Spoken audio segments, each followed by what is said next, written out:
अस्सलाम वालेकुम। आज हम इंग्लिश ज्यूरिस्प्रूडेंस के सब्जेक्ट को देखेंगे। इसमें हम सबसे पहला कॉन्सेप्ट देखेंगे प्रेसिडेंट कि ब्रिटिश कानून में प्रेसिडेंट की क्या अहमियत है। ये बहुत इंपॉर्टेंट टॉपिक है, ये बार बार आया है। Explain precedent as source of law, which factor destroy its binding nature.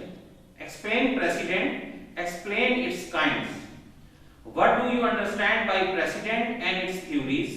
Enumerate its merits and demerits. Discuss also how a precedent loses its importance. आप अदालती नज़ीर और उसके नजरियात से मुतालिक क्या जानते हैं? अदालती नज़ायर की खूबियां और खामियां गिनवाइए। नेज़ एक अदालती नज़ीर किन वजूहात पर अपनी अहमियत खो देती है। अदालत के सामने जब एक ऐसा मसला पेश होता है जिसके बारे में कोई वाज़ेह मौजूदा कानून मौजूद ना हो और उसके बारे में कोई कानून वाज़ेह ना हो, तो अदालत अपने सवाबदीदी इख्तियारात इस्तेमाल करते हुए इंसाफ की खातिर चंद असूलों की बिना पर फैसला करती है और यही फैसला अदालती नज़ीर कहलाती है। तो ब्रिटिश कॉन्स्टिट्यूशन में कि जब कोई कानून मौजूद नहीं है तो अदालत इक्विटी के असूलों के मुताबिक, इंसाफ के असूलों के मुताबिक और उससे मिलते जुलते असूलों के मुताबिक फैसला करती है और उसको हम अदालती नज़ीर कहते हैं। इंग्लिस्तान का बेशतर कानून अदालती नज़ायर पर मुश्तमिल है कि इंग्लिस्तान में बुनियादी तौर पे 5 सदी तक रिवाज के मुताबिक फैसले होते रहे और उन रिवाज के मुताबिक फैसलों से असूल वाज़ेह होते रहे, असूल डिटरमिन होते रहे। राजा सैयद अकबर बरतानिया में अदालती निज़ार की अहमियत के हवाले से लिखते हैं, The decisions were also presumed to be uniformity, correct, and in that sense were later on followed as example or precedent. Thus, these came to be cited as authority in future cases where an identical question of law come up for determination and assume the binding force of law. मतलब जब भी एक कोई question of law पैदा होता identical cases का, तो वो उसके मुताबिक फैसला करते। फैसलों को मुकम्मल तौर पर दुरुस्त ख्याल किया जाता और इस तौर उन्हें बतौर नजीर और मिसाल लिया जाता। मुस्तकबिल में इन मुकदमात में जहां किसी अमर वाक़े का तस्फिया किया जाना मतलूब होता, उनको पेश किया जाता और उन्हें कानून की ऐसी कुव्वत तसव्वुर किया जाता जिसकी पाबंदी लाजमी है। 1840 से अदालती नज़ायर को इंग्लिस्तान में कानूनी हैसियत हासिल है कि इंग्लिस्तान में कानूनी हैसियत हासिल है जहां अदालती निज़ाम मौजूदा और मौजूदा कवानीन की ताबीर और तशरीह ही नहीं करते बल्कि नए कानूनी असूल भी वज़ा करते हैं। इस बारे में इसकी वज़ाहत जरूरी है कि सिर्फ आला अदालतों के फैसला जात ही नज़ायर के ज़ुमरे में आते हैं। मातहत अदालतों के फैसले नज़ायर में शामिल नहीं हैं। मातहत अदालतें आला अदालती नज़ायर की पाबंद होती हैं।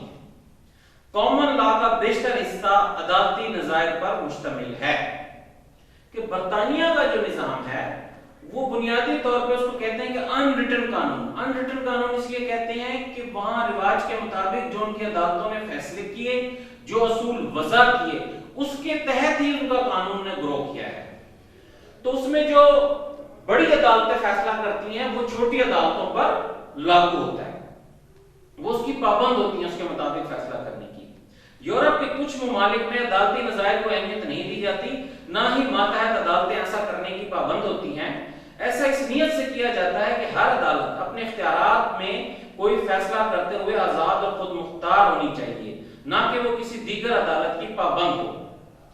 एक स्कूल ऑफ थॉट है यूरोप के दूसरे ममालिक में कि वहां ये है कि अदालत को कोई भी फैसला करते हुए आजाद और खुद मुख्तार होनी चाहिए। ये ना हो कि वो दूसरी अदालत के फैसले की पाबंद होनी चाहिए। ये सोच है उनकी। जहां तक अदालती नज़ायर की अहमियत का ताल्लुक है, चंद ऐसे बुनियादी अवामिल होते हैं जिनसे अदालती नज़ायर की कदर और कीमत बढ़ जाती है। यही वो अवामिल हैं जब एक अदालत किसी अदालती नज़ीर पर अमल करते हुए इन पर गौर करती है कि एक प्रेसिडेंट की अहमियत क्या होती है। क्या देखते हैं जज साहिबान एक प्रेसिडेंट की क्रेडिबिलिटी को चेक करने के लिए? अलिफ, एक फैसले में तमाम जज साहिबान का इत्तफाक राय कि जो इत्तफाक राय वाली प्रेसिडेंट होगी उसकी अहमियत होती है। एक आला अदालती फैसले के बाद उसमें बड़ी अदालत उस फैसले की तौसीक कर दे। एक अदालत ने फैसला दिया, उसी की तौसीक बड़ी अदालत भी कर दे। एक आला अदालती के फैसले की तायीद दूसरी हम असर या हम मर्तबा अदालत कर दे। अगर फैसला दलाइल की रोशनी में हुआ, मुकम्मल तौर पर दोनों पार्टियों को सुना गया है, दलाइल हुए हैं उसके ऊपर, तो उसकी भी अहमियत होती है। अगर अदालती नजीर में कदामत हो, यानी ये अरसा दराज से मातहत अदालतों के लिए काबिल पाबंदी रही हो। अब हम आ जाते हैं थ्योरीज पर कि अदालत नज़ायर के नजरिया, थ्योरीज अबाउट प्रेसिडेंट। आमतौर पर अदालती नज़ायर के बारे में दो नजरियात मिलते हैं जिनकी तफसील दर्ज है। नजरिया बुनियादी नजीर, थ्योरी ऑफ ओरिजिनल प्रेसिडेंट। बुनियादी नजीर का नजरिया इस असूल पर कायम है कि जज साहबान अदालती नज़ायर की आड़ में कानून बनाते हैं। इस नजरिए का बानी बेंथम है, जिसकी राय यह है कि जज साहबान अदालती नज़ायर की आड़ में कानून साजी करते हैं लेकिन उसका एतराफ नहीं करते। इस बारे में चंद दीगर मुफक्किरीन की राय दर्ज है। ऑस्टन कहता है मुसन्निफीन अदालत इक़्तिदार आला के नुमाइंदे होते हैं और इसी हैसियत में कानून साजी करते हैं। स्मिथ के बकौल ये कहना बिल्कुल खुद को धोखा देने के मुतरादिफ है कि जज अदालती नज़ायर को सामने रखकर कानून साजी नहीं करते। तो इसमें बेंथम ये कह रहा है कि जज अदालती नज़ायर की आड़ में कानून साजी करते हैं लेकिन उसका एतराफ नहीं करते। ये स्कूल ऑफ थॉट ये कहता है, ओरिजिनल प्रेसिडेंट वाला, कि जज जो हैं वो कानून के मुताबिक फैसला देने में मजीद कानून बना देते हैं, मजीद असूल डिटरमिन कर देते हैं और जिससे उनको भी कानून साजी का इख्तियार आ जाता है। इस पर यह भी तनकीद हो सकती है कि अदालत का काम कानून की तशरीह करना है, कानून बनाना नहीं है। तो ये थ्योरी के लोग ये कहते हैं कि जज साहबान जो हैं वो प्रेसिडेंट की आड़ में कानून बनाते हैं। इसको ऑस्टन कहता है मुसन्निफीन अदालत इक़्तिदार आला के नुमाइंदे होते हैं, इस हैसियत से कानून साजी करते हैं। ऑस्टन इसको सपोर्ट करता है कि मुसन्निफीन अदालत इक़्तिदार आला के नुमाइंदे होते हैं, सोवरन के वो नुमाइंदे होते हैं। तो ऑस्टन के ख्याल में सोवरन ही को कानून बनाने का इख्तियार है और इसी हैसियत से कानून साजी करते हैं कि वो इसी हैसियत से कानून साजी करते हैं कि सोवरन के नुमाइंदे हैं, तो इसलिए उनके पास भी वो सोवरन से उन्हें पावर मिली हुई है, तो वो आगे कानून साजी करते हैं। कानून साजी को अदालतों का काम ना है, फिर भी अदालतें बिलवास्ता तौर पर कानून साजी करती हैं और ये वास्ता अदालती नज़ायर पर होता है। अब दूसरा स्कूल ऑफ थॉट है डिक्लेरेटरी प्रेसिडेंट, नजरिया नजीर इस्तकरारी। इस नजरिए पर बहस हम सॉलमेंट की इस नुक्ता नजर से करते हैं कि कानून बजाते खुद मुकम्मल और जामे है। सॉलमेंट कहता है कि कानून मुकम्मल और जामे है। इस नजरिए के पैरोकारों का नुक्ता नजर ये है कि अदालतों का काम कानून बनाना नहीं है बल्कि मौजू कानून की ताबीर और तशरीह है। इनके बकौल अदालतों को कोई इख्तियार हासिल ना है कि वो कानून साजी करे। सॉलमेंट कहता है कि कानून साजी करने का इख्तियार अदालतों को नहीं है, कानून की ताबीर और तशरीह करने का इख्तियार अदालतों को है। ब्लैकस्टोन और लॉर्ड हॉल इस नजरिए के कायल हैं कि अदालतों का काम कानून बनाना नहीं बल्कि कानून तलाश करना है। जज साहिबान को फैसला मौजूदा कानून के मुताबिक करना होता है, उनकी जाती पसंद और नापसंद को इसमें कोई दखल नहीं होता और ना ही जज साहिबान अपनी जाती राय का इजहार कर सकते हैं। कहते हैं ना कि जज के फैसले बोलते हैं, उनकी राय नहीं बोलती, जाती राय का इजहार करना पसंद नहीं किया जाता। तो इसको डिक्लेरेटरी स्कूल ऑफ थॉट जो है वो ये कहता है कि अदालतों का काम कानून की तशरीह करना है। अब हम आगे देखते हैं अदालती निज़ायर की खूबियां और खामियां, merit and demerits of president. हर तस्वीर के दो रुख होते हैं। अदालती नज़ायर के दो पहलू हैं। अदालती नज़ायर के अच्छे और बुरे दोनों रुख हैं। यही वजह है कि बाज़ ममालिक में अदालती नज़ायर को अहमियत हासिल है और बाज़ ममालिक खुसूसन चंद यूरोपीय ममालिक अदालती नज़ायर को कोई अहमियत नहीं देते। ज़ैल के सफ़ात में हम अदालती नज़ायर की खूबियां और खामियां गिनवाएंगे। सबसे पहले हम देखेंगे मेरिट्स। हर चीज के मेरिट्स और डीमेरिट्स होते हैं। मेरिट और डीमेरिट को देखकर फिर एक इज्तिमाई सोच पैदा होती है, एक सही कॉन्सेप्ट क्लियर होता है। मेरिट इंसाफ का बुनियादी तरीका। अदालती निज़ायर आला ज़हन, आला दिमाग जज साहबान के गौर व खौज का नतीजा होती है जिसकी पुष्ट पर वसी तजर्बा اور مشاہدہ ہوتا ہے۔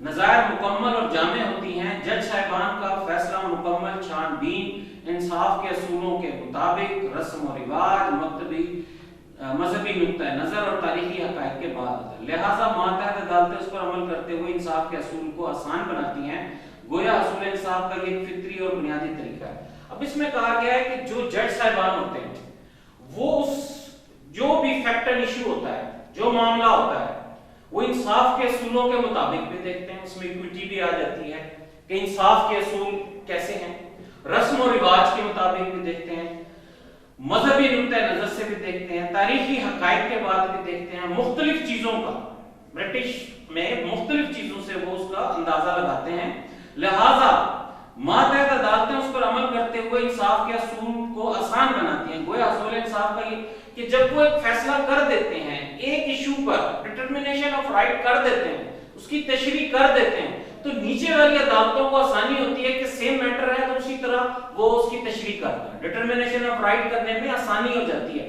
حصول انصاف میں آسانی ہوتی ہے۔ دوسری چیز ابہام سے پاک، عدالتی نظیر چونکہ کافی غور و خوض اور تعبیر و تشریح کے بعد فیصلہ ہوتا ہے، لہٰذا اس کی زبان انتہائی سلیس اور آسان فہم ہے، جبکہ قانون کے الفاظ جتنے بھی واضح ہوں ابہام اور پیچیدگیوں سے مبرہ نہیں ہوتے۔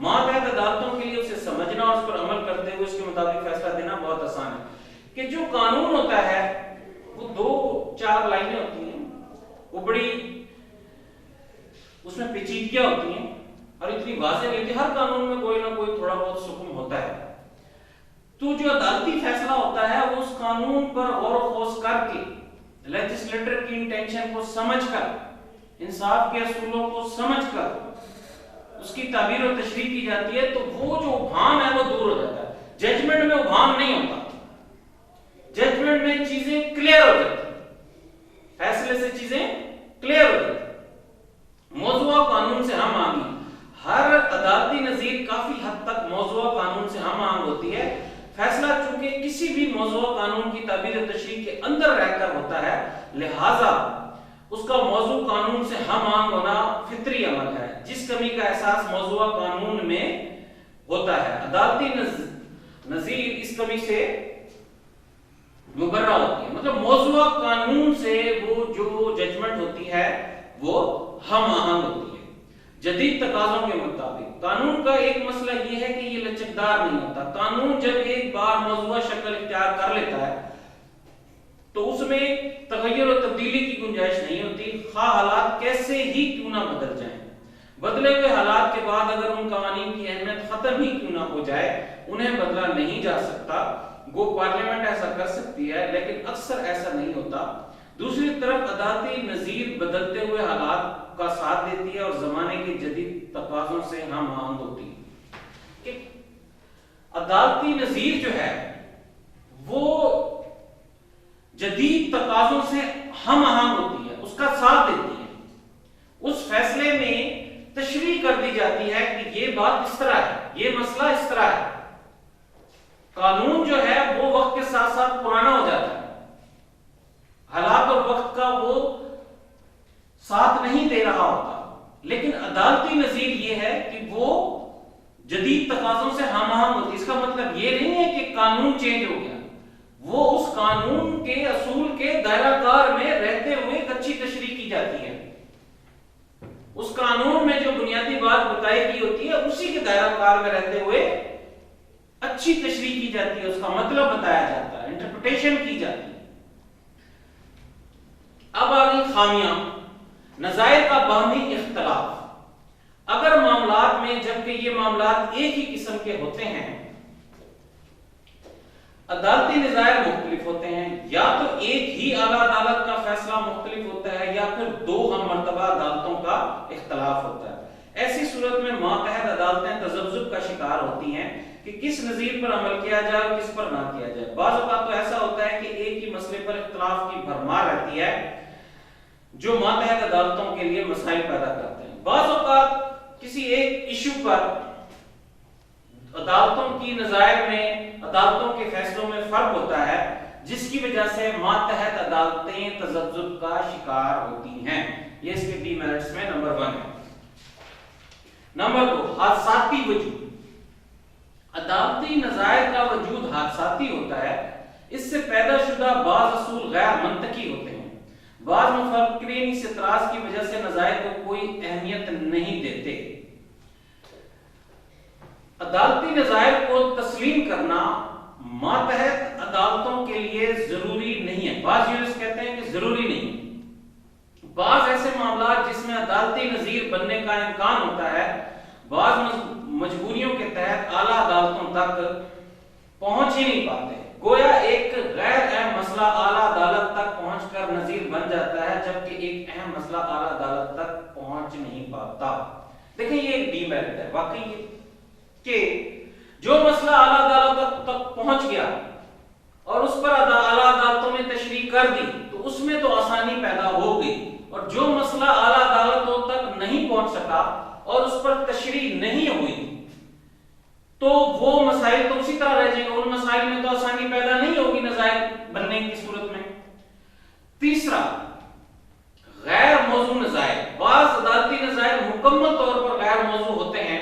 अब अगर इस नज़ीर के मुताबिक कोई मातहत अदालत फैसला करती है तो बजाय फायदे के नुकसान होगा। एक नज़ीर खा कितनी ही गलत गैर मौजू क्यों ना हो, अगर उस पर अमल होता रहा तो बिला वजह जुल्म ज्यादती होती रहेगी। ये भी एक डीमेरिट है। बहरहाल इन खामियों के बावजूद अदालती नज़ायर की हैसियत बहैसियत माखिज़ कानून और बराए असूल इंसाफ या फराहमी इंसाफ बहुत अहमियत है। असूल इंसाफ के लिए इन प्रेसिडेंट्स की बहुत अहमियत होती है। गैर मौजू नज़ायर, अगर एक आला अदालत से कोई गैर मौजू नज़ायर पैदा हो जाती है, प्रेसिडेंट हो जाती है पैदा, तो उसकी वजह से नाइंसाफी होती रहेगी, गलत फैसले होते जाएंगे। निचली अदालतें बाइंडिंग हैं कि वो उस पर अमल दरामद करें। अदालती नज़ीर की कदर व कीमत की कमी किन हालात में? Elements under which A president loses its importance. अब हम उन अवामिल पर बहस करेंगे जो अदालती नज़ायर की कदर व कीमत कम कर देती है, जिन अमूर की वजह से अदालती नज़ायर की अहमियत पर जद पड़ती है। कि क्या वजूहात होती हैं जिनकी बिना पर अदालती नज़ायर अपना वो स्टेटस उनका ज्यादा अहमियत नहीं होती। हम रुतबा जज साहबान या हम मर्तबा अदालतों का इख्तिलाफ, अगर एक ही मामले में दो या दो से ज्यादा हम मर्तबा जज साहबान या दो से ज्यादा हम मर्तबा अदालतों के दरमियान, जज साहबान के दरमियान भी और अदालतों के दरमियान इख्तिलाफ हो, तो ऐसी अदालती नज़ीर अपनी अहमियत को देती है, तज़ब्ज़ुब का शिकार कर देती है ना। मातहत अदालतें इस किस्म की नज़ायर की पाबंदी करने से गुरेज करती हैं। गलत इस्तदलाल या बहस व मुबाहिसे के बगैर, अगर कोई अदालती नज़ीर ऐसी होगी जिस पर फैसला दलीलों के बगैर या गलत इस्तदलाल पर या फिर बहस मुबाहिसे के बगैर हुआ हो, अपनी अहमियत मशकूक बना लेती हैं। क्योंकि इंसाफ का तकाजा यह है कोई भी फैसला मुकम्मल दलाइल से और मुकम्मल बहस व मुबाहिसे के बाद किया जाए। इंसाफ, मैं बार बार बताता हूं, इंसाफ ये है कि हम अदालती कानून बनाना, नज़ीर बनाना, इंसाफ के निज़ाम में जितने भी हम काम करते हैं, इनका बुनियादी मकसद यह है कि चीजों का अपनी जगह पर जाना। अगर कोई भी ऐसा काम हो रहा है जिससे चीजें अपनी जगह पर नहीं जा रही, मैं एक इंजन की मिसाल देता होता हूं, गाड़ी का इंजन है, उसके तमाम पुर्जे अपनी ज्यूरिसडिक्शन में काम करें तब गाड़ी सही चलती है। तो इंसाफ करने का मतलब यह है कि जो तमाम चीजें अपनी जगह पर चली जाएं, अगर उसके बावजूद वो नहीं जा रही तो वो इंसाफ नहीं है। तो ऐसी जजमेंट जो गलत इस्तदलाल या बहस मुबाहिसा के बगैर हो तो वो भी अपनी अहमियत खो देती है। सरसरी समात या बगैर फरीक है, ये तो नेचुरल जस्टिस का बुनियादी असूल है कि एक फरीक को सुना ना किया और अगर जजमेंट दे दी जाए तो वो उसकी कानून में हैसियत नहीं होती। अगर कोई अदालती नज़ीर इन हालात में कायम हुई कि मामला या मुकदमा का फैसला सरसरी समात के बाद किया गया हो या फिर ऐसा फैसला बगैर मौजूदगी फ्रीकैन किया गया हो, तो अदालतें इस किस्म के अदालती नज़ीर पर अमल करने से गुरेज करती हैं। अगर सिर्फ एक फरीक को सुना गया हो या दोनों फरीकों को ना सुना गया हो और फैसला कर दिया गया हो तो उनकी भी इतनी ज्यादा अहमियत नहीं होती। शक व शुबा या नाइंसाफी, ऐसी अदालती नज़ीर जिससे किसी मामले के सिलसिले में शक व शुबा पैदा हो जाए या फिर ऐसे आसार मौजूद हों कि इस अदालती नज़ीर पर अमल करने से नाइंसाफी हो सकती है, तो ऐसी अदालती नज़ीर की कोई बुकत ना है। कि ऐसी अदालती नज़ीर जिसकी वजह से नाइंसाफी होने का खदशा हो, शक व शुबा شبہ پیدا ہونے کا خدشہ ہو تو ایسی عدالتی نظیر پر بھی عمل نہیں کیا جاتا. واقعاتی ایسی عدالتی نظیر جس کا انحصار صرف اور صرف واقعات پر ہو اس کی حیثیت مشکوک ہوتی ہے. ماتحت عدالتیں ایسی عدالتی نظائر کو اکثر اہمیت نہیں دیتی کیونکہ قانون سے ہٹ کر صرف واقعات پر انحصار شدہ عدالتی نظائر پر عمل کرنے سے ناانصاف. ایسی عدالتی نظیر کہ جن کا واقعات پر فیکٹس پر زیادہ انحصار ہو تو ان عدالتی نظائر کو بھی عدالتیں زیادہ اہمیت نہیں دیتی. تو آج ہم نے یہ پڑھا ہے پریسیڈنٹ کہ پریسیڈنٹ کیا ہوتی ہے. برٹش سسٹم میں بھی ہم نے اس میں دیکھا ہے کہ برٹش تو سارا قانون ہی عدالتی نظائر کی بنیاد پر ان کا بنا ہوا ہے, اسی لیے وہ ان کا قانون انریٹن کہلاتا ہے اور عدالتی نظائر زیادہ تر ان کے رسم و رواج پر مشتمل ہیں. اب ہم اپنے دوسرے کوشچن کی طرف چلیں گے. دوسرا ہمارا کوشچن ہے mistake of law and facts and vicarious liabilities. یہ بھی کافی دفعہ آیا ہے, بڑا امپورٹنٹ کوشچن ہے. Explain the concept of vicarious liability. On one ground, a person may be held liable vicariously and how it is different from strict liability. Write a comprehensive note on vicarious liability. How will you explain and define the terms mistake of law, mistake of fact, vicarious liability? غلطی قانون, غلطی واقعات اور نیابتی ذمہ داری کی وضاحت آپ کس طرح کریں گے؟ غلطی قانون مسٹیک آف لا. جرائم کے خلاف فوجداری کارروائیوں اور سزاؤں کے نفاذ میں غلطی قانون کا عذر تسلیم نہیں کیا جاتا. عام لفظوں میں اس اصطلاح کی وضاحت اس طرح کی جا سکتی ہے کہ ایک شخص کوئی جرم کرے اور پھر کہے کہ میں قانون سے واقف نہیں تھا. ایسا عذر ناقابل قبول ہے خواہ ایسا مجرم اپنے بیان میں سچا ہی کیوں نہ ہو. قانون کا ایک اصول ہے ignorance of law is no excuse.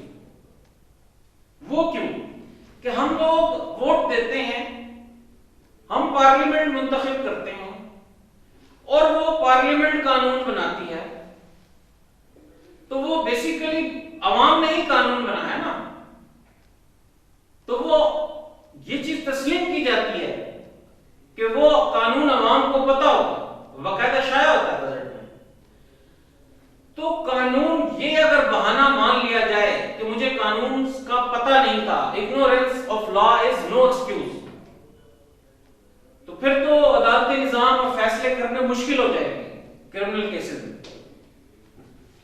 ماہر قانون ایمانوئل ظفر اپنی کتاب فوجداری قانون کے عام اصول کے صفحہ 61 پر لکھتے ہیں نہ صرف ہمارے بلکہ دیگر قانونی نظاموں میں یہ امر تسلیم شدہ ہے کہ قانون کی لا علمی پر قانون کو توڑنا کوئی عذر نہ ہے. قانون سے لا علمی کا عذر قابل تسلیم نہ ہے. ایک دوسرے قانونی قیاس میں بھی اس اصول کا اظہار ہوتا ہے کہ ہر شخص قانون سے ہوتا ہے.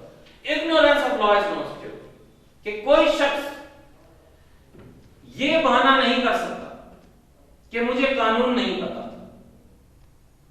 قانون جو بنایا جاتا ہے وہ ایسا اصول ہوتا ہے جو آپ کے ضمیر کے بھی قریب ہوتا ہے. آپ کو قانون نہیں بھی پتا لیکن آپ کو پتا تو ہے یہ کام غلط ہے, تو اس لیے یہ قانون میں کہیں بھی تسلیم نہیں کیا جاتا. قانون سے واقفیت رکھنا, اسے جاننا سمجھنا ہر شخص کی ذمہ داری ہے. بحیثیت شہری آپ کی ذمہ داری ہے کہ آپ قانون سے واقف ہوں. اگر اس عذر کو تسلیم کر لیا جائے کہ فلاں شخص قانون سے واقف نہیں تھا اور اس کے خلاف سزا کا نفاذ اس عذر کو تسلیم کرتے ہوئے نہ کیا جائے تو ماہرین قانون کے دلائل کے ساتھ ساتھ یہ حقیقت ہے کہ کوئی مجرم سزا نہ پا سکے گا, کیونکہ ہر شخص جرم کر کے یہ عذر کر سکتا ہے کہ وہ قانون سے واقف نہ تھا. اس لیے اس طریقے کار کی حوصلہ شکنی کی گئی ہے. اگرچہ ایک مجرم سچا بھی ہو اور اسے واقعی ہی قانون کا علم نہ ہو تو پھر بھی اس عذر کو تسلیم نہیں کیا جا سکتا. قانون ignorance of law is no excuse. جو قانون بن گیا اس کا نالج ہونا ہر شخص کا فریضہ ہے کہ اس کے علم میں ہو, چاہے سول ہو چاہے کرمنل ہو, کسی قسم کا قانون. قانون जिसका मकसद अमन व अमान बरकरार रखना, हकूक का तहफ्फुज़ करना और फराइज की बजा आवरी को यकीनी बनाना होता है। हर शख्स जानता है कि उसके हकूक क्या हैं और उसे क्या फराइज सर अंजाम देने हैं। उसको ये मालूम होना चाहिए कि कानून तोड़ने से अमन व अमान का मसला पैदा हो सकता है, लिहाजा वो किसी मरहले पर जुर्म करने के बाद ये उज़्र नहीं ले सकता कि वो कानून से लायक है। अलिफ बे को छुरी के वार से जख्मी कर देता है, दिमाग में ये उज़्र लेता है कि वो इस कानून से वाकिफ ना था कि किसी को जख्मी करना जुर्म है। अलिफ का ऐसा उज़्र नाकाबिल कबूल है। मदरजा बाल उसूल की बुनियाद मदरजा ज़ैल उसूलों पर रखी गई है। हर शख्स को कानून से वाकिफियत रखना चाहिए। कयास ये किया जाता है कि हर शख्स कानून से वाकिफ है। कानून से ना वाकिफियत को अदालत में साबित करना बहुत मुश्किल है। शऊर फितरी चीज है। अगर कानून से ना वाकिफियत भी हो तो हर शख्स ये जानता है कि वो कोई गलत और काबिल एतराज फेल कर रहा है। कानून से लाइल्मी के उज़्र को तस्लीम कर लिया जाए तो हर मुजरिम सजा से बच जाएगा। तो सबसे पहले हमने देखा मिस्टेक ऑफ लॉ कि मुझे कानून का इल्म नहीं है, ये कोई उज़्र नहीं है, ये कानून में इस चीज को तस्लीम नहीं किया जाता। अब दूसरा है जी मिस्टेक ऑफ फैक्ट, गलती वाकया। फैक्ट वाकया, हवासे खमसा से महसूस होने वाली हर चीज फैक्ट है। आंख से कुछ देख रहे हैं वो फैक्ट है, जो सुन रहे हैं वो फैक्ट है। फैक्ट बुनियादी तौर पे हवासे खमसा से महसूस होने वाली चीज फैक्ट। जुर्म के खिलाफ फौजदारी कार्रवाइयों और सजाओं के निफाज में वाकयात की गलती काबिल तस्लीम उज़्र है।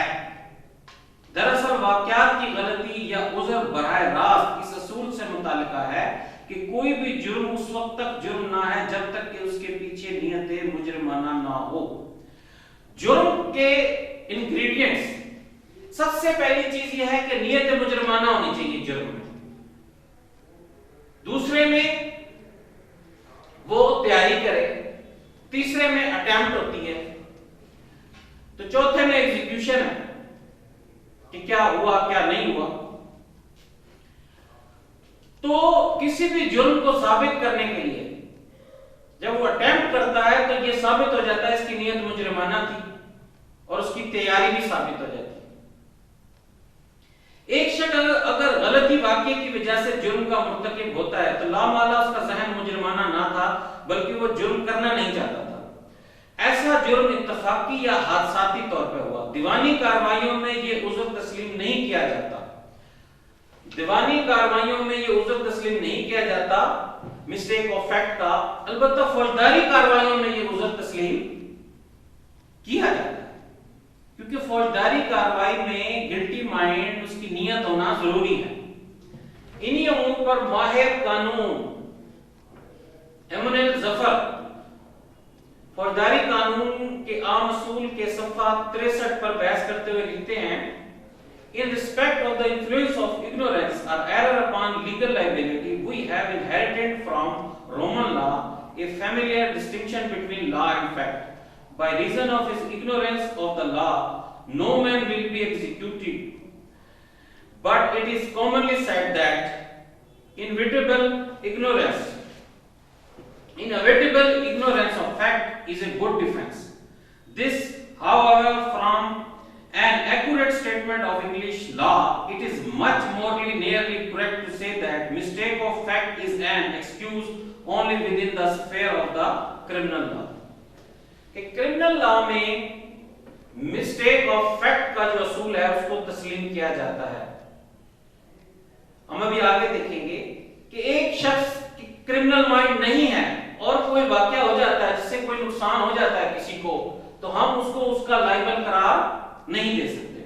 फौजदारी कार्रवाइयों में वाकयात की गलती किसी हद तक काबिल कबूल है। इसकी वजाहत सर माइकल फोस्टर की मदरजा ज़ैल आम रोजमर्रा की मिसालों से होती है। अब इसकी मिसाल हम देखते हैं। एक आदमी चर्च में जाने से कबल अपनी बंदूक से फायर करता है और उसे खाली करके रख देता है। उसकी गैर मौजूदगी में घर का कोई दूसरा फर्द उस गन से फायरिंग करता है और बंदूक लोड खाली किए बगैर छोड़ देता है। इस हकीकत से पहला शख्स वाकिफ ना है जो बंदूक खाली छोड़कर गया है, वो शख्स हिफाजत में लेने के लिए बंदूक उठा लेता है। ऐसा करते हुए गलती से बंदूक का ट्रिगर दब जाता है, गोली चलती है और वो उसके कमरे में नजदीक मौजूद उसकी बीवी को लग जाती है। अब वो बंदूक खाली छोड़कर गया था और उसके जहन में है कि बंदूक खाली है। जब वो छोड़कर गया उसके बाद उस बंदूक को उसी के फैमिली के मेंबर में किसी ने इस्तेमाल किया, फायरिंग की और उसे लोड छोड़कर चला गया और उससे फायर हो गया। अब इसमें उसका नियत मुजरिमाना नहीं है, तो इसको किसी हद तक फौजदारी कानून में माना जाता है।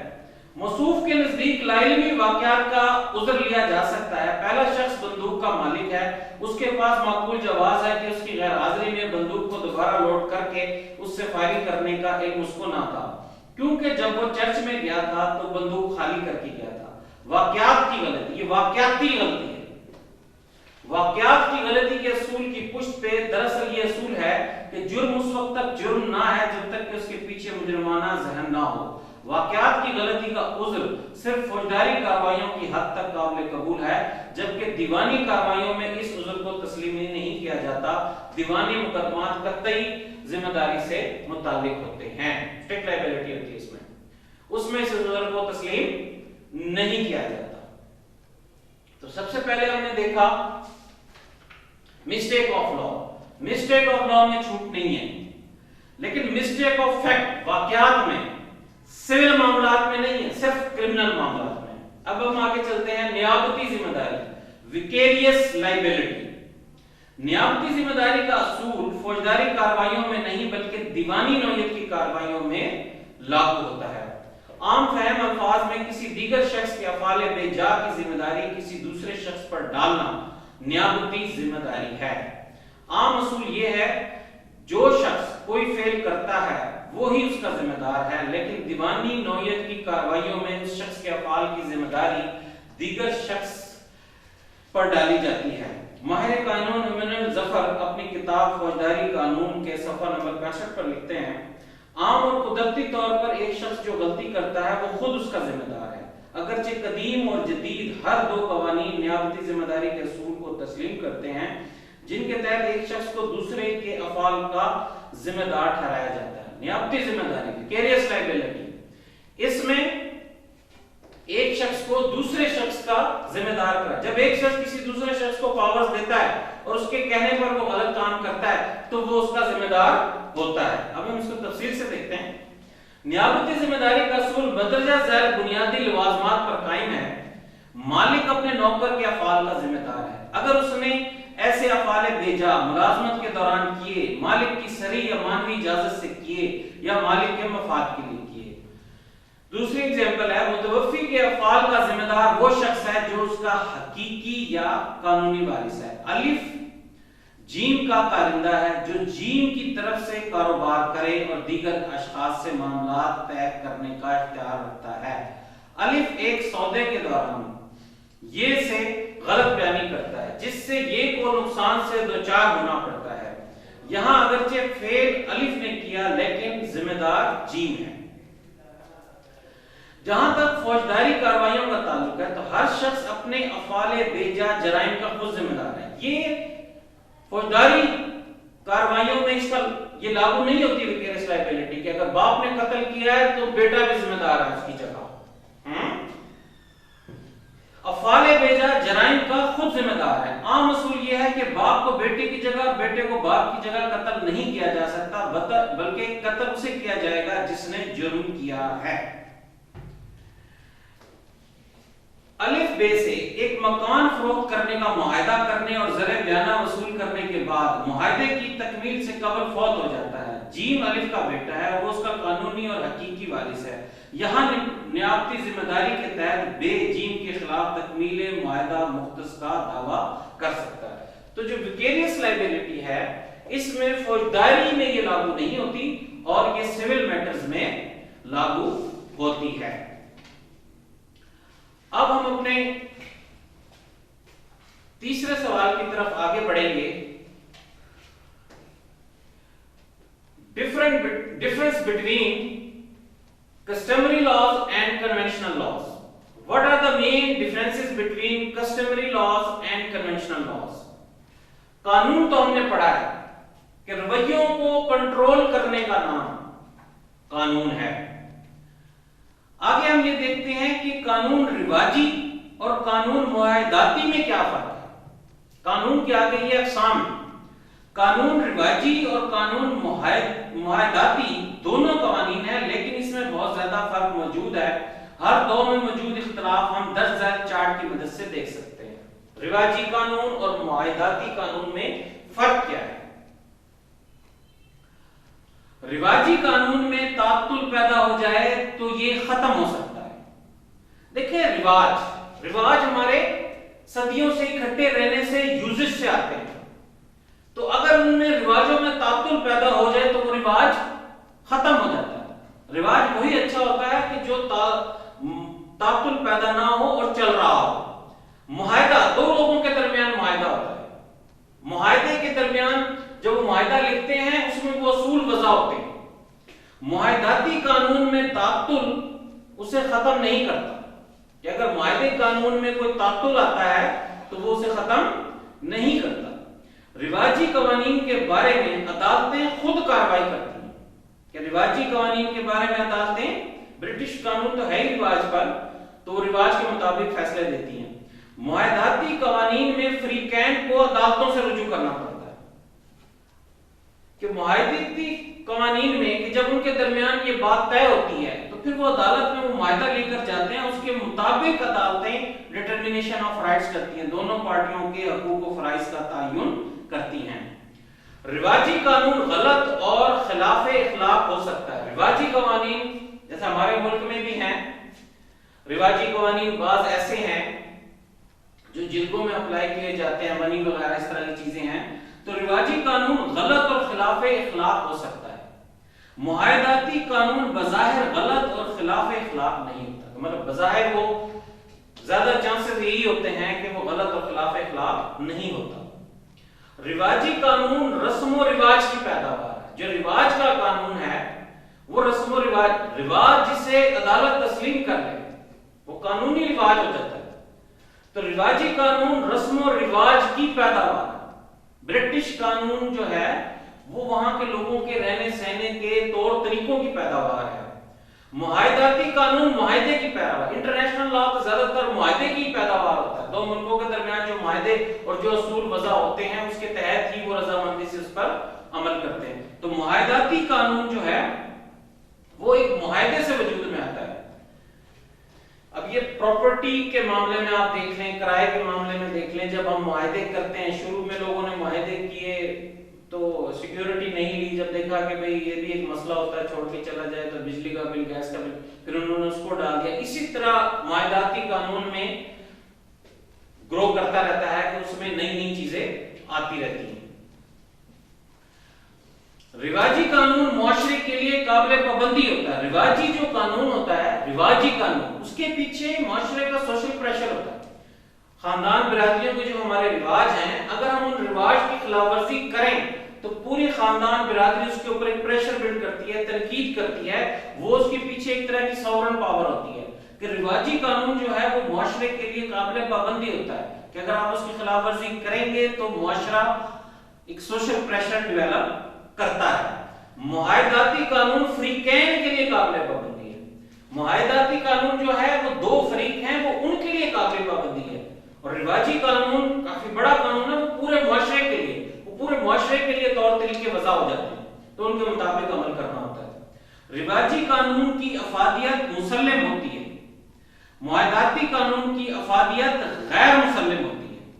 رواجی قانون قدامت پسند ہے، رواج میں قدامت پسندی ہوتی ہے کہ ہمارے بڑے پرانے رسم و رواج چلے آ رہے ہوتے ہیں، تو رواجی قانون میں قدامت پسندی ہوتی ہے۔ معاہداتی قانون رضامندی پر منحصر ہے کہ دو فریقوں کے درمیان جو ایگریمنٹ ہوا ہے اور جو شرائط طے ہوئی ہیں، دو ملکوں کے درمیان ٹریٹیز ہوتی ہیں، جو شرائط طے ہوتی ہیں، تو اس میں معاہدے میں موجود پارٹیوں کی رضامندی پر اس کا انحصار ہوتا ہے۔ رواجی قوانین پر بعض اوقات زبردستی عمل نہیں کرایا جا سکتا۔ رواجی قوانین پر کیونکہ اس کے پیچھے بائنڈنگ فورس سٹرونگ نہیں ہوتی، رواجی قانون پر بعض اوقات زبردستی عمل نہیں کرایا جا سکتا۔ ہم بھی اپنے کافی رواج اگر کوئی ہوتے ہیں لوگ توڑ دیتے ہیں تو اس پہ پریشر تو آتا ہے، لیکن اس کے پیچھے بائنڈنگ فورس اتنی اسٹرانگ نہیں ہوتی. معاہداتی قوانین پر زبردستی عمل کرایا. جو معاہداتی قوانین ہوتے ہیں ان کو آپ کورٹ میں چیلنج کر کے ریاست کی طاقت سے عمل درآمد ان پر کرا سکتے ہیں. رواجی قانون کی تاریخ انسانی تاریخ کے ساتھ جب انسان پیدا ہوا اس وقت سے اس کی تاریخ ہے رواجی قانون کی, کہ جب انسان نے اکٹھے رہنا شروع کیا تو یوزیج ہے نا, اکٹھے رہنے سے طور طریقے وضع ہوئے, تو اس کی رواجی قانون کی تاریخ انسانی تاریخ کے ساتھ مشروط ہے. معاہداتی قانون وقتاً فوقتاً پیدا ہو سکتے ہیں, ایک معاہدہ ہوا پھر اگلی دفعہ دوسرا ہو گیا, اگلی دفعہ دوسرا ہو گیا. رواجی قانون معاشرے کے لیے ہوتا ہے, کہ رواجی قانون جو ہے وہ سوسائٹی کے لیے ہوتا ہے, ایک زیادہ طاقتور ہے کہ زیادہ لوگوں کے لیے ہوتا ہے. معاہداتی قانون فریقین کے لیے ہوتا ہے, کہ جو معاہداتی قانون ہوتا ہے, جو کنونشنل لا ہوتا ہے, وہ صرف ان فریقین کی حد تک ہوتا ہے. تو ہم نے یہ دیکھا difference between customary laws and conventional laws. What are the main differences between customary laws and conventional law? اب ہم اپنے چوتھے کوشچن کی طرف چلتے ہیں. Merit and demerits of the theory of law. Discuss the imperative theory of law. Theory of law also discuss the criticism raised against the theory. Explain the imperative theory of law, enumerate its merits and demerits. حکمیہ جبری نظریہ قانون کی وضاحت کیجیے اور اس کے فوائد اور نقصانات گنوائیے. یہ بھی انگلش جیورسپروڈنس کا بنیادی ایک کانسیپٹ ہے, اس کو سمجھنا ضروری ہے. بنیادی طور پر یہ آسٹن نے کیا ہے. حکمیہ قانون دراصل ایک موضوع قانون ہے جو ایک یا ایک سے زائد اشخاص پر مشتمل مقتدر اعلیٰ کی طرف سے نافذ ہو. مقتدر اعلیٰ, سوورن پاور, اس میں یہ کہا جاتا ہے کہ ایک سوورن پاور کا جو حکم ہے وہ قانون ہے. اس کو قوت نافذہ کے زور پر نافذ کرایا جاتا ہے. ہر شخص پر اس کی تعمیل لازمی ہوتی ہے. خلاف ورزی کرنے والا سزا کا مستحق ہوتا ہے. حکمیہ نظریہ قانون کا بانی آسٹن ہے. وہ صرف سیاسی اقتدار اعلیٰ کی ہدایت اور احکامات کو قانون مانتا ہے, جس کے نزدیک ایسے احکامات اور ہدایات پر عمل کرنا ہر شہری کا فرض ہوتا ہے. اس کا نفاذ قوت نافذہ سے کرایا جاتا ہے, جو فوج, لا انفورسمنٹ ایجنسیز ہوتی ہیں یا عدالتیں ہو سکتی ہیں. خلاف ورزی پر سزا کا نفاذ ہوتا ہے. اس نظریے کو بودن اور ہوبس جیسے مفکرین نے فروغ دیا. ان کے نزدیک صرف موضوع قانون ہی اصل قانون ہے. ایک اسکول آف تھاٹ ہے. اس کے نزدیک سوورن کا آرڈر جو ہے وہ قانون ہے. اس سے کچھ لوگ اختلاف بھی رکھتے ہیں اور اتفاق بھی رکھتے ہیں. ہم اس کو تفصیل سے دیکھتے ہیں. حکمیہ نظریے پر بحث ہم آسٹن کے مندرجہ ذیل 3 اصولوں کو سامنے رکھ کر کرتے ہیں. اس کی نظر میں 3 اصول ہیں. پہلا اصول کیا ہے؟ فرمان, کمانڈ. دوسرا اصول کیا ہے؟ سوورینٹی. تیسرا اصول کیا ہے؟ Power of sanction. مطلب یہ ہے کہ جو اپنے آرڈر کو امپلیمنٹ کرا سکتا ہے وہی قانون ہے. اس کی نظر میں حکمیہ قانون کا نظریہ ان 3 چیزوں پر مشتمل ہے. ایسا فرمان جو اقتدار اعلیٰ نافذ کرے اور قوت نافذہ کی طاقت سے اس کا نفاذ زبردستی کرائے قانون کہلاتا ہے. یہ لوگ انٹرنیشنل لا کو لا نہیں مانتے. انٹرنیشنل یہ اخلاقیات کو بھی بیچ میں اگر قانون کے آئے اسے نہیں مانتے. یہ صرف کہتے ہیں کہ جو سوورن پاور وہ جو آرڈر دے وہی قانون ہے. اس کے علاوہ کوئی قانون ہرگز قانون نہ ہوگا. گویا ایسا قانون جو حکم کا درجہ رکھتا ہو, جو کسی سیاسی اقتدار اعلیٰ جو ایک یا ایک سے زائد اشخاص پر مشتمل ہو کی طرف سے نافذ ہو اور اس کی قوت نافذہ کے زور سے زبردستی عمل کرایا جائے اور خلاف ورزی پر سزا دی جائے. کہ سوورن کا آرڈر ہو اور اس پر عمل کرایا جائے اور عمل نہ کرے تو سزا دی جائے, تو وہی قانون ہے اور کوئی قانون نہیں. تو قانون کہلا سکتا ہے. ایسا قانون ہر شخص کے لیے یکساں طور پر بلا امتیاز رنگ و نسل اور مذہب و ملت قابل عمل ہوتا ہے. اس معاملے میں کسی قسم کی روح رعایت کا ہرگز سوال پیدا نہیں ہوتا۔ اب ہم ان کی ایک تھیوری ہے، اب ہم ان کے میرٹس اور ڈی میرٹس دیکھتے ہیں۔ میرٹ کیا ہے؟ ہر چیز کے فائدے بھی ہوتے ہیں، نقصانات بھی ہوتے ہیں، ہم دونوں کو ملا کر پھر ایک سوچ بنتی ہے۔ قانون کے نفاذ کے لیے جبر و طاقت کی ضرورت ہوتی ہے۔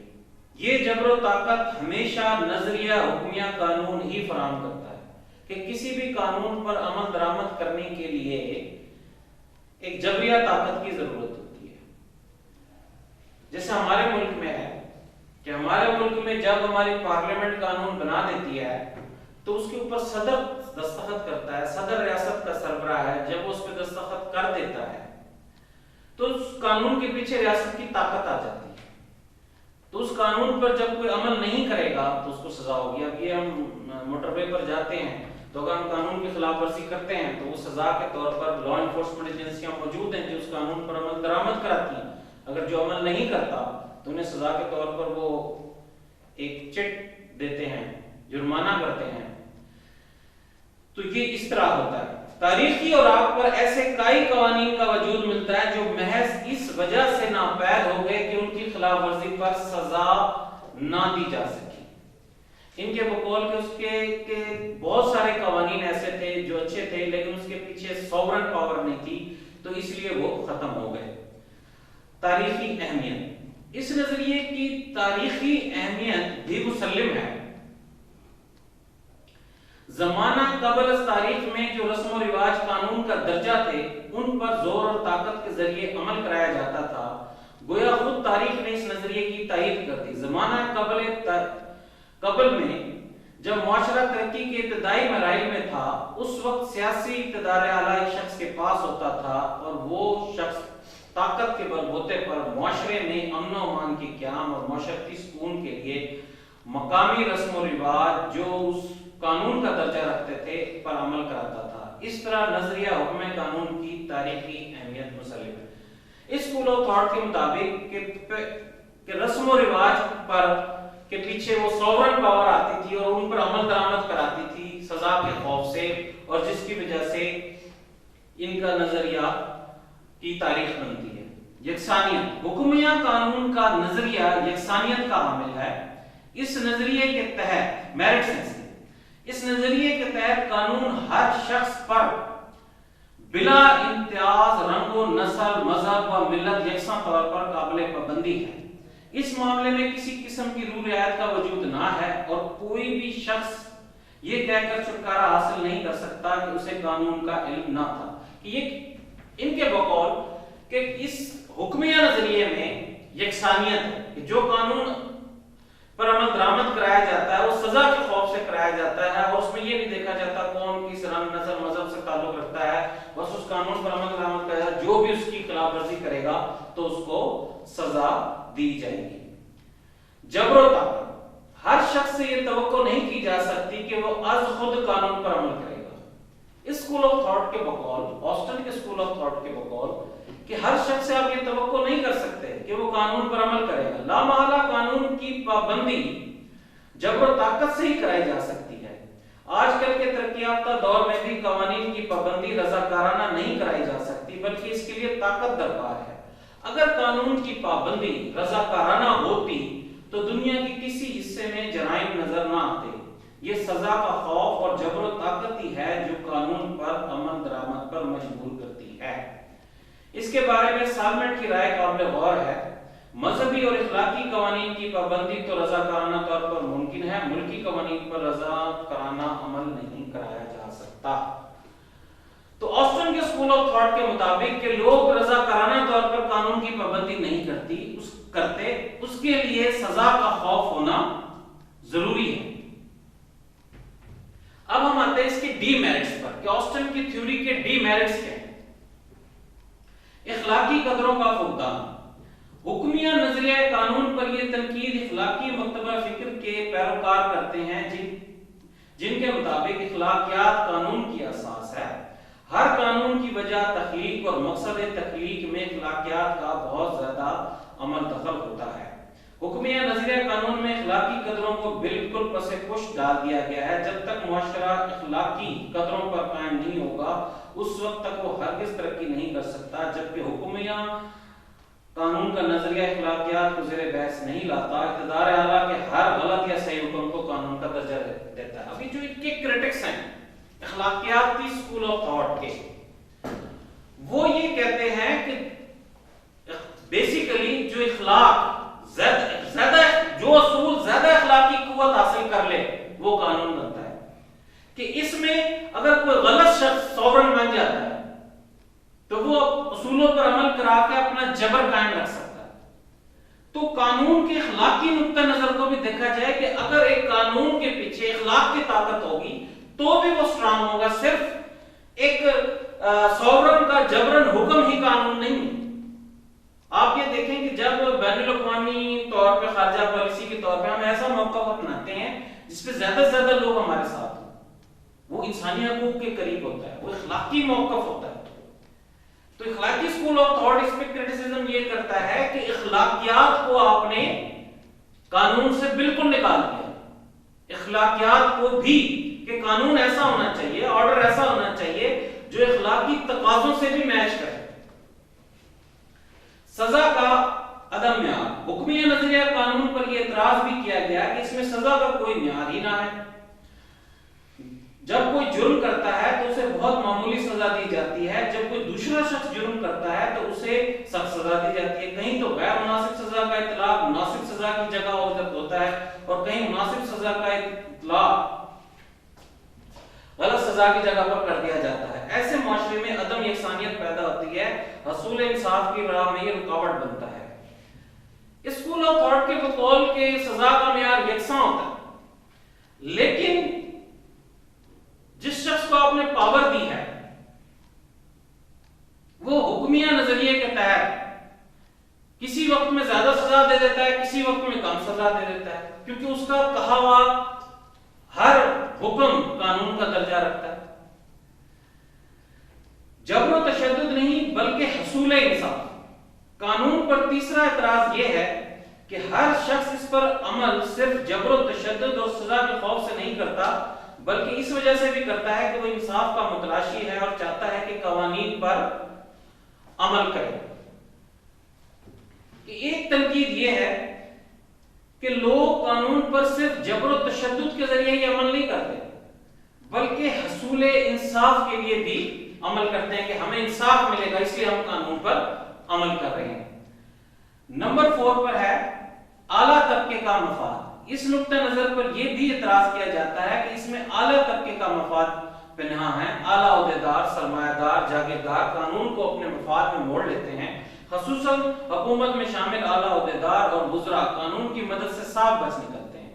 हालांकि कानून का मकसद हर आला, अदना, अमीर, गरीब, छोटे बड़े को इंसाफ मुहैया करना होता है, लेकिन हुक्मिया नजरिया कानून ऐसा नहीं होता। एक गरीब शख्स तो खिलाफ वर्जी पर संगीन सजा का मुस्तहिक होता है, और जबकि एक सरमायादार या आला ओहदेदार अपने सरमाए या फिर आला इख्तियारात की वजह से खिलाफ वर्जी के बाद साफ, मतलब इसमें जो शख्स सॉवरन पावर ले लेगा और वो जो भी हुक्म देगा वो कानून का दर्जा रखेगा, तो उसमें अमीर तबका जो है वो बच निकलता है। आप देख लें हमारे सरकारी निजाम यही है, ऑस्टनी की थ्योरी है, ये वडेराना निजाम। उसमें गरीब के लिए उनके ऑर्डर और होते हैं और अपने जो उनके करीब तबका होता है उसके लिए उनके ऑर्डर और होते हैं। तो इसमें आला तबके का मफाद ज्यादा रखता है। अगर उनका अपना बेटा कोई गलत काम करे तो वो उसको वो सजा नहीं देते, और कोई गरीब करे तो उसको वो सजा दे देते हैं। 5वें नंबर पे है नजरिया दौरे जदीद। हुक्मिया नजरिया कानून पर यह एतराज भी किया जा सकता है कि ये नजरिया दौरे जदीद से मुताबिकत रखता है। जमाना कबल तारीख में जब रस्म और रिवाज भी कानून का दर्जा रखते थे तो इस पर अमल किसी कुव्वत नाफ़ज़ा के बगैर होता था। लिहाजा ये कहना गलत है कि हर दौर में कानून की पाबंदी जबर और ताकत के जरिए कराई जाती रही, बल्कि कबल अज़ीज़ कवानीन की पाबंदी रज़ाकाराना तौर पर भी होती रही है। इस पर एक तनकीद ये भी होती है कि जो ऑस्टन की थ्योरी है उसमें कहा जाता है कि हमेशा कानून पर पाबंदी जबर के जरिए कराई गई, लेकिन जो हमारे रस्म और रिवाज हैं हालांकि आज के दौर में भी जो हमारे रस्म और रिवाज हैं, अगर इस्लाम से मुतसादिम भी हैं तो रज़ाकाराना तौर पर लोग उन्हें नहीं छोड़ते, उन पर अमल जो है वो करते हैं। तो ये कहते हैं कि रस्म और रिवाज पर ऑस्टिन की थ्योरी के मुताबिक सिर्फ जबर से अमल नहीं हुआ, रज़ाकाराना तौर पर भी अमल हुआ है। नंबर 6 पे अदम जामियत, इस नजरिए पर यह भी एतराज है कि कानून का निफाज बजरिया जबर और कुव्वत हर कानून पर पूरा नहीं उतरता। आप एक शख्स को मजबूर नहीं कर सकते कि वो हर हाल में वसीयत लिखे और अपनी विरासत मुंतकिल कर दे। वो अपनी विरासत से किसी को महरूम भी कर सकता है। फिर कानून मुआहदा भी मौजूद है जिस पर अमल जबर और कुव्वत से नहीं बल्कि फरीकैन की रजामंदी से होता है। तो इस पे क्रिटिक ये कहते हैं कि इसमें अदम जामियत भी है। अदम जामियत ये है कि जब कन्वेंशनल लॉज जो हैं, मुआहदे के जो कानून हैं, वो तो रजामंदी से अमल किया जाता है, दोनों फरीक आपस में मुआहदा करते हैं कि इन असूल और ज़वाबित पर हम अमल करेंगे, तो वहां तो जबर जो है वो नहीं होता। तो हम ये देखते हैं कि जो हुक्मिया नजरिया है उसकी 3 बुनियादी चीजें हैं। सबसे पहली चीज है कमांड, कि इसमें कमांड है। दूसरी चीज है सॉवरेनिटी, के सॉवरन होना। और तीसरी चीज है पावर ऑफ सैंक्शन, के पावर ऑफ सैंक्शन होना। इसके मेरिट्स में कहा जाता है कि ये कानून जो है कि जबर और ताकत के जरिए ही कानून पर अमल कराया जा सकता है, उसके बगैर लोग कानून पर अमल नहीं करते। लेकिन इसके जो क्रिटिक्स हैं वो कहते हैं कि इखलाकी कदरों का होना भी जरूरी है। तो स्टूडेंट्स, हमने ये आज 4 टॉपिक्स देखे इंग्लिश ज्यूरिस्प्रूडेंस के। तो इंशाल्लाह फिर नेक्स्ट लेक्चर में मिलते हैं। Thank you very much.